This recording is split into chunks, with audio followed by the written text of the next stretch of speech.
আসলে আসসালামু আলাইকুম। নদীর ভিতরের মানুষগুলো অনেক কষ্টে আছে।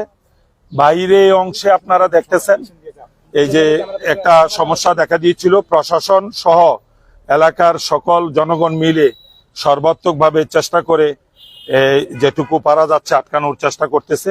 আল্লাহ যেন আমাদের সকলের জানমাল রক্ষা করে।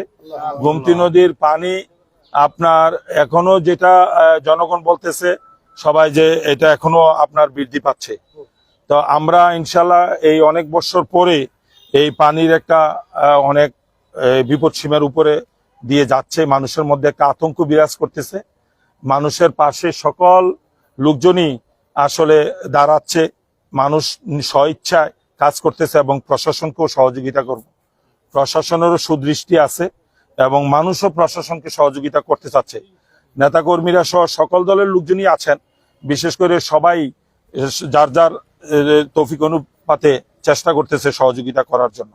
তো নদীর ভিতরের মানুষগুলো যারা এই নদীর ভিতরে বাড়িঘর করছে তারা অনেক কষ্টে আছে। এইটা হলো অবস্থা।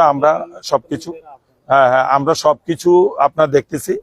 আর আমাদের দলীয় নেতাকর্মীরা আছে, তারা সর্বাত্মকভাবে কাজ করতেছে। যুবদল, ছাত্রদল, স্বেচ্ছাসেবক দল, কৃষক দল, সকল অঙ্গ সংগঠন আপনারা দেখতেছেন। এখানে বিএনপির সভাপতি, সেক্রেটারি সহ যুবদলের নেতারা, ছাত্রদলের নেতারা সবাই আছেন এবং জামাত ইসলাম সহ সকল জোটের নেতারাও আছেন। সকল মানুষ কিন্তু আপনার কোন ক্রাইসিসে সবচেয়ে বেশি দেখবেন সাধারণ মানুষ স্বতঃস্ফূর্তভাবে আগে আসতেছে।